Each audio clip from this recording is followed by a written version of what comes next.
force my future children to read in the same way that dads force their sons to play sports in Disney movies from the early 2000s. Do a satanic ritual. Murder a goat on top of a mountain. You're 40. You're 40. What do you mean? What do you mean you're 40?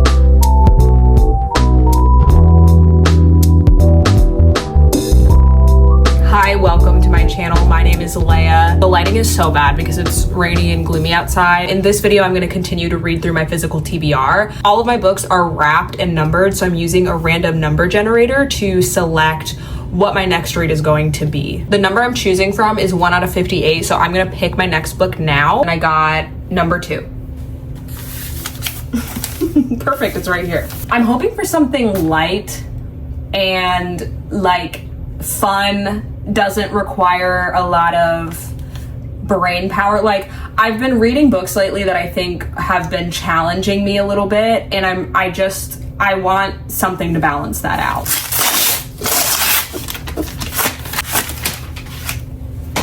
Okay, I technically got what I wanted. I'm pretty sure. This is the Mysterious Benedict Society. I'm pretty certain this is a children's book.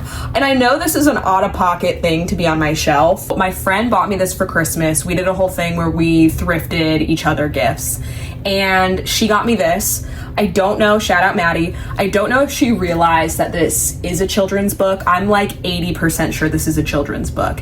However, my theory is she bought me this because it is similar to The House on the Cerulean Sea. And I loved that book. I thought that book was so good. It was like one of my favorite books that I've read last year. I feel like this kind of has a similar premise where it's like a house full of gifted children, maybe I'm assuming hoping to be adopted. I'm gonna read this and I'm gonna decide if it's worthy of my future children to read.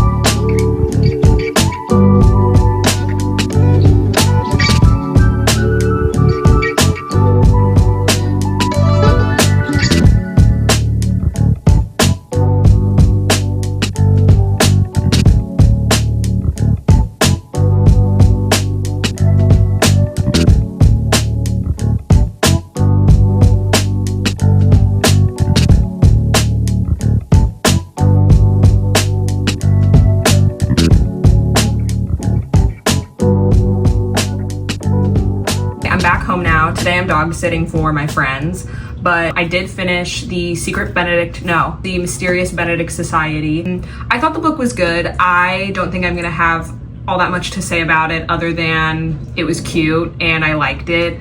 It's about 4 children that are gifted in some way. They're either really smart or like crafty, and they get recruited by Mr. Benedict. And they come together to stop this like evil villain who is using subliminal messaging to basically like hypnotize people through like television and radio. It is a part of a series, so the ending wasn't entirely complete. I will not be continuing on with the series. I liked it in the sense that it was like nostalgic, even though this doesn't relate to my childhood at all, but the illustrations in the story, which I really enjoyed. I really liked the pictures. I wish that adult books contained pictures at least between the chapters. I think they're fun and it gives you a little insight on what you're about to read. I just think that like a fantasy book or like a sci-fi book with pictures would be cool. And I don't understand why we associate them with just children's books. I think they could I think some adult books could benefit to pictures too. Just something to think about. Anyway, I also liked it in the sense of like, I want to force my future children to read it. It also made me realize I want to force my future children to read in the same way that dads force their sons to play sports in Disney movies from the early 2000s. Like, I want my kids to read so much they resent it and resent me. I rated it 3 stars. I thought it was cute. Now I'm gonna roll for my next book. Okay, so I rolled number 44.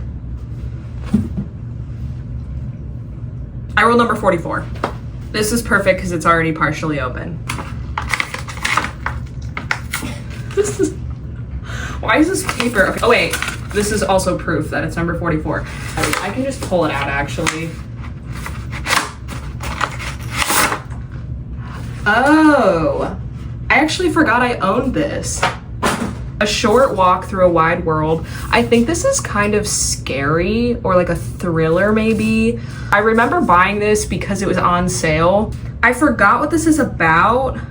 Okay, it says, a dazzling epic novel that charts the incredible adventurous life of one woman as she journeys the globe trying to outrun a mysterious curse that will destroy her if she ever stops moving.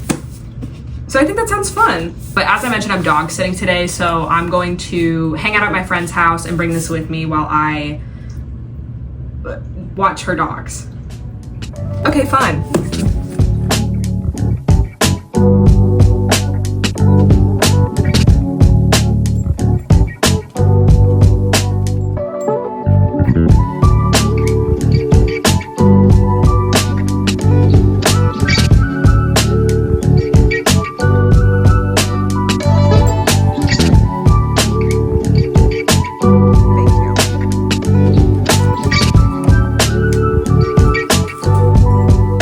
I accidentally put face sunscreen all over my body, and I'm already burning. Oh my god.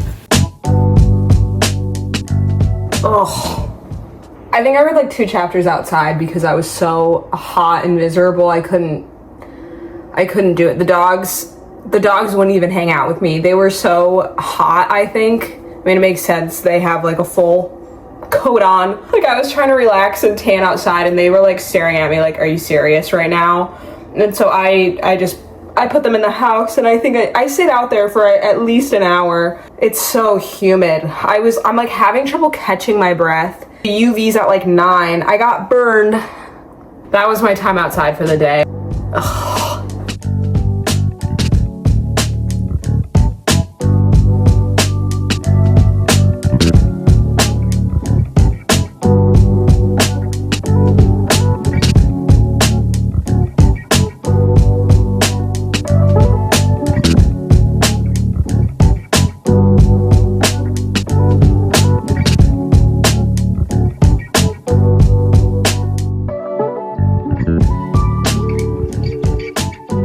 Finished A Short Walk Through a Wide World. I didn't really like this. I thought the premise was interesting. It's a woman that gets cursed at a young age that prevents her from staying in one place for more than 3 to 4 days. So it forces her to keep moving forward and keep traveling.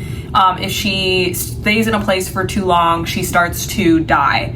And the way she describes it, she says it's like a giant hand like squeezing her body like a ketchup bottle, and she just starts bleeding out of every orifice. It's pretty gory. This woman's basically forced to travel the world against her own will. I just thought it would be more interesting if the plot of the book was more like focused on the curse itself, because obviously the curse is the reason why she has to keep moving forward, but it's like I wanted to know why she was cursed and how it happened, or I wanted to have her try to understand it better or find a cure for it, and she just doesn't do that at all. It's just her traveling the world, and after a while it just felt very redundant, and I kind of just got bored because it's like her going to a place, meeting someone, having to leave after 3 days, going to a new place, meeting someone else, having to go to a new place. Like, it's just that over and over and over again. And she was almost like passive when it came to her condition, where like any information we would get about the curse, we would find out through other people. So she would meet someone, tell them her life story, and they'd be like, it kind of sounds like you don't get sick ever. Like, the only condition you have is this curse, but you like never got the flu, you've never gotten malaria, you've never gotten any other sickness. And she'd be like, oh yeah, I guess I've like never really thought about that. You're 40. You're 40. What do you mean? What do you mean you're 40? You've never thought about the fact that like you've never gotten sick before. You've never put that together. You've had this curse your whole entire life. Like, that to me, I think was just kind of frustrating, because I feel like he could have like done something with that storyline, but he just chose not to. In her defense, in the beginning of the book, she goes to a bunch of different doctors and no one can understand what's going on with her. Like, no one can find a cure. From a biological standpoint, she appears to be normal, but clearly she's not. So I understand why she's just like writing off doctors to be of any help. I understand from like a biological standpoint, there's no cure, but like try something else. Like do a satanic ritual, murder a goat on top of a mountain. Like try something else. It felt like there was no plot because finding a cure for the curse or even like trying to understand the curse wasn't even like a priority to her. It was kind of just like, yep, this is my life, I'm just lonely. The ending was weird. It didn't make sense to me. None of the questions get answered. I feel like they tried to do this like interstellar thing, but it just didn't work for me, unfortunately. It wasn't the worst thing that I've read, but I just didn't enjoy it. I rated it 1.5 stars. Moving on, I'm now gonna roll for my next book. I rolled book number 3. I'm at my shelf. I got book 3. Oh, I'm excited. I feel like I haven't read a romance in a while. I'm also going to the beach this weekend, so I feel like this will be the perfect book to bring.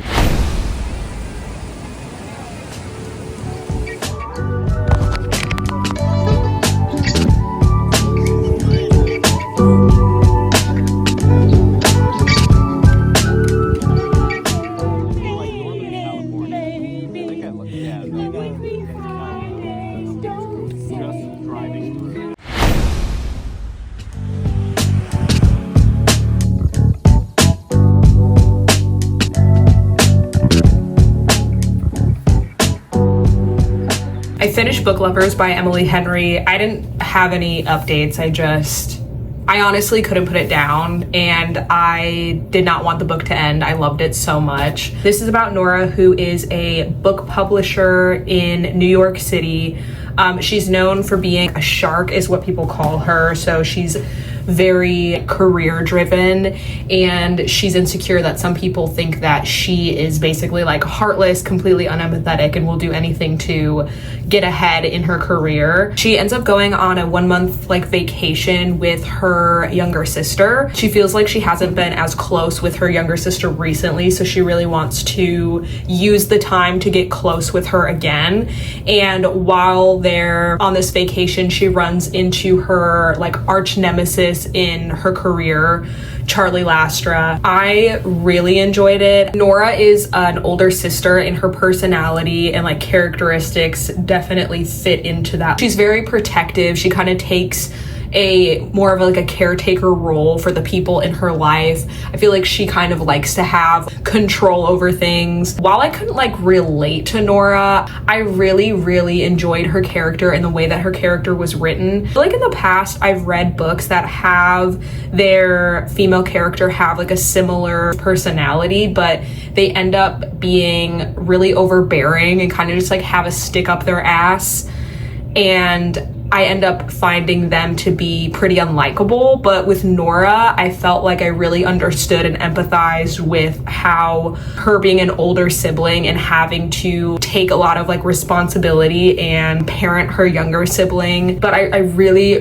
liked the book, and I really liked the romance and how she felt that she could finally like relinquish control or relinquish this anxiety to always kind of be on guard when she's around the love interest in the book. I definitely feel like it was such a love letter to being an older sister. I thought there was really good banter that didn't make me cringe. I also really liked how the story was the antithesis of a Hallmark movie. I had a really hard time rating this because I really enjoyed it, and I feel like it's one of my favorite Emily Henry books that I've read thus far. But at the same time, it wasn't like something that I could really relate to personally. I feel like it kind of helped put myself in someone else's shoes, which I really enjoyed about the book, but it didn't really hit home as hard as some of the other Emily Henry books that I have read. So I decided to rate this a 4.75 star, which is annoying. Overall, I really like this book. I feel like if you're an older sibling, you could really relate to this. So now I'm gonna roll for my next book. I rolled number 17. Number 17 was actually already picked. So anytime I roll a number that's already been selected, instead of re-rolling, I'm gonna choose to read a book on my shelf that isn't wrapped. I think the book I'm gonna read is Out of Nowhere by Sandra Brown. This is a book that my aunt bought me and I would like to have read it before I see her next. So I think now's the time to read this book. I don't really know anything about this other than I'm pretty sure it's a thriller.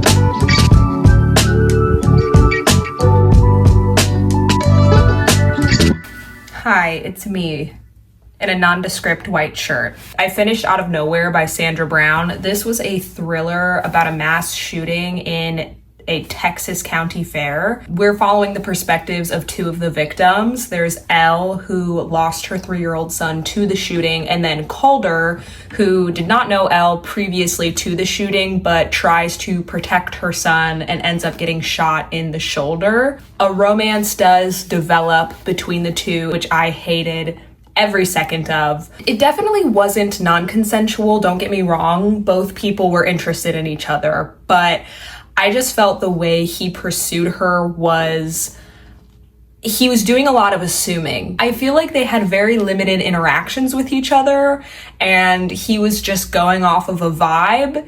And I don't know, I just felt like we could have done a better job of maybe like verbally communicating. It also happened like 2 months after the incident and they had very minimal situations where they were just like hanging out intimately. I thought it was odd, and I understand people trauma bond, and I understand I cannot relate to the trauma that these make-believe characters go through, but it was weird, and they even acknowledge that it's weird, but it happened, and I didn't really enjoy that aspect of the book personally. I did think the investigation aspect of the book was really interesting. They're obviously trying to find the shooter at the county fair and understand like who they are and what their motives were. There was a plot twist, as there usually is, I feel like, with thrillers.